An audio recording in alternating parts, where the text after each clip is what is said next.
Je m'interroge ce jour sur la question de la baisse drastique des investissements privés dans ce pays.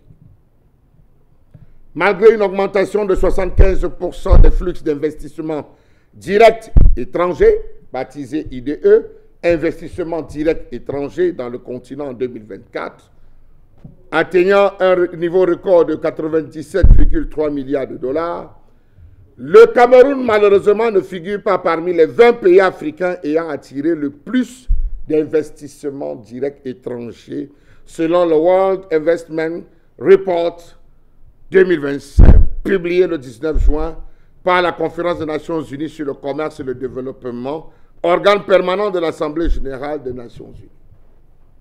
Alors, pendant que le gouvernement nous rassure qu'en termes d'investissement, le Cameroun est en train de battre les records, eh bien, les vrais observateurs du monde dans le secteur de l'investissement nous disent qu'on ne fait même pas partie du top 20. On est parmi les derniers en termes d'investissement. En parcourant le document, l'on constate qu'en Afrique centrale, seuls le Gabon et le Tchad figurent dans le classement avec respectivement 1,14 milliard de dollars d'investissements directs étrangers et 1,1 milliard de dollars d'investissements directs étrangers enregistrés sur la période étudiée. Les deux pays occupent d'ailleurs les dernières places de ce classement, notamment la 19e et la 20e place. Le Cameroun en 2024 n'a pu capter que 529 milliards de francs CFA contre 457 milliards de francs CFA en 2023. Cette enveloppe, bien qu'en progression, reste tout de même dérisoire au regard du potentiel que regorge le pays. Sur les 6 pays qui composent la zone CEMAC, Cameroun, Congo, Gabon, Guinée équatoriale, Tchad et RCA, le Cameroun est la 3e destination des investissements directs étrangers, derrière le Gabon qui a 654,6 milliards de francs CFA et le Tchad qui a 682,6 milliards de francs CFA, selon le classement de la CNUSED. Selon le rapport sur les comptes nationaux trimestriels publié par l'Institut national de la statistique, sur la base des analyses, des données collectées, les investissements ont enregistré un ralentissement dans leur dynamique au cours du premier trimestre 2024, en marquant 1,0% de croissance par rapport à la même période de l'année précédente.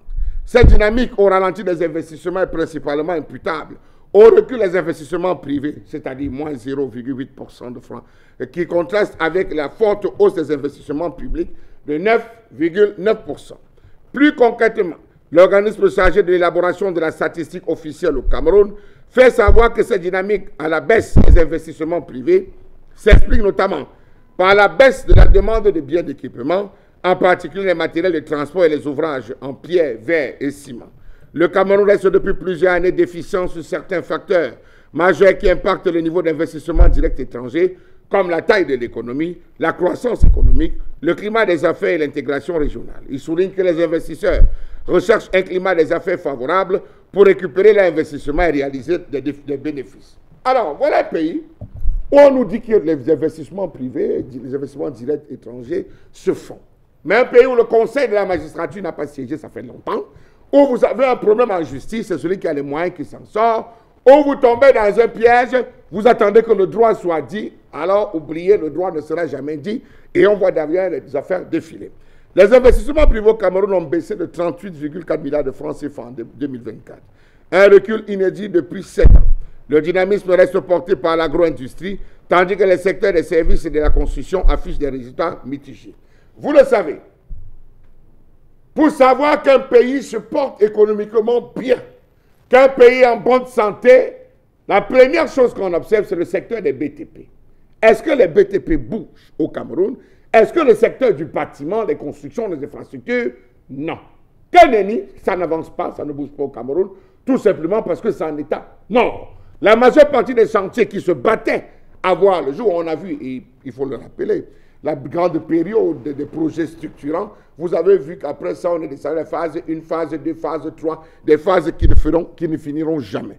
Les investissements privés au Cameroun rencontrent plusieurs difficultés, notamment une instabilité politique et socio-économique, des lourdeurs administratives, des grosses lourdeurs administratives qui avaient déjà été décriées, une corruption à haut vol persistante et des infrastructures insuffisantes. Ces problèmes freinent la croissance économique et rendent le pays moins attractif pour les investisseurs tant nationaux qu'étrangers.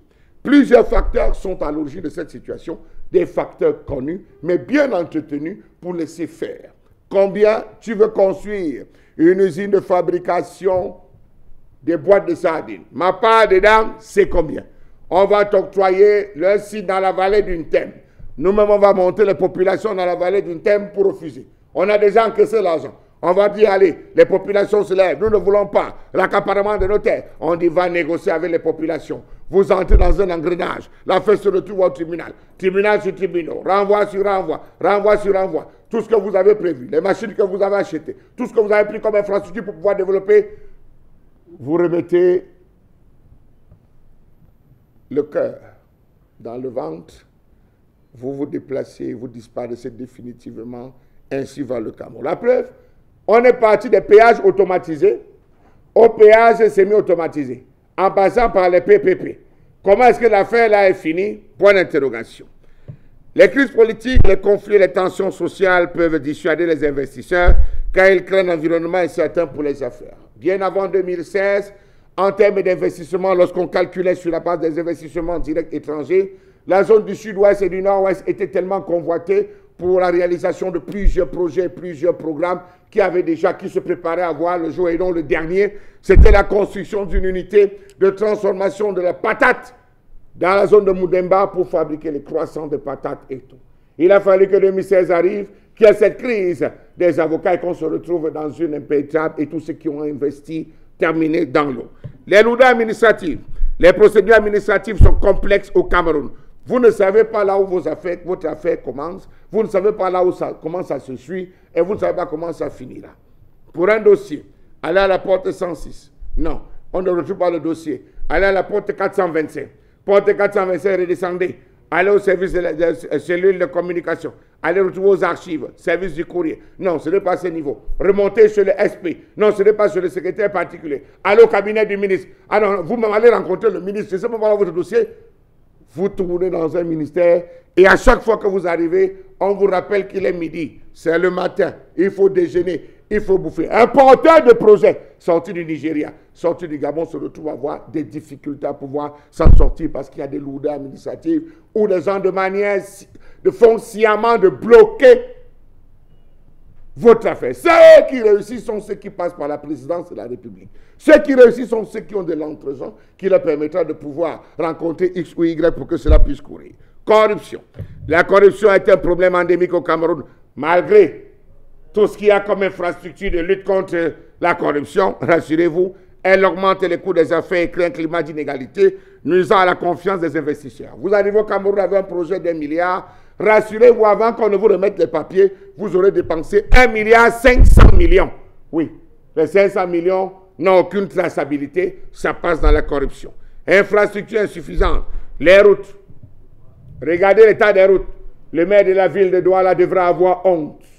Monsieur le maire, vous devez avoir honte. Un investisseur qui vient, première chose en termes d'investissement, calcule le temps. Le temps. Pour partir de Bonabéry et la zone industrielle Bassar, je peux vous rassurer que si vous avez une marchandise à livrer, vous partez à 7 h, vous arrivez vers les 13 h, 14 h à cause de la route. Honte à vous. Les ports. À quoi ressemblent nos ports? Les chemins de fer et les réseaux d'énergie. Oubliez les réseaux d'énergie parce que vous venez monter une entreprise qui fonctionne à 70% avec l'énergie. Vous serez déçus si vous n'avez pas de groupe électrogène. Voilà donc les routes, les ports, les chemins de fer et les réseaux d'énergie sont souvent en mauvais état, très mauvais état ou inexistants, ce qui augmente les coûts de production et limite les opportunités d'investissement. Personne ne sait que dans la zone des écarts, à une certaine époque, c'était le lieu de regroupement de toutes les grandes industries dans ce pays. Les gens ne savent pas que dans le CAM, les premiers ports étaient dans la zone de Yabassi, où on se déplaçait et on ressortait du côté de PK14, PK14, PK15, au niveau de l'Ansapé.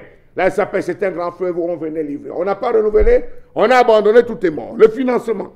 L'accès au financement peut être difficile, en particulier pour les petites et moyennes entreprises en raison du taux d'intérêt élevé des conditions d'octroi des crédits restrictifs. Même à ce niveau, l'État a mis en place un ensemble de structures. L'Agence de promotion des investissements, elle nous sert à quoi? L'APME, Agence de promotion des petites et moyennes entreprises. Pardon, passons. Cadre juridique. Le manque de clarté et de stabilité du cadre juridique ainsi que des difficultés rencontrées lors des litiges commerciaux peuvent rendre les investissements risqués. Concurrence internationale. Le Cameroun doit faire face à une concurrence accrue des autres pays africains et des pays émergents pour attirer les investissements. Regardez dans quel secteur. Les Camerounais sont dénués de tout. Tout est géré désormais par les étrangers et les étrangers qui sont bien installés.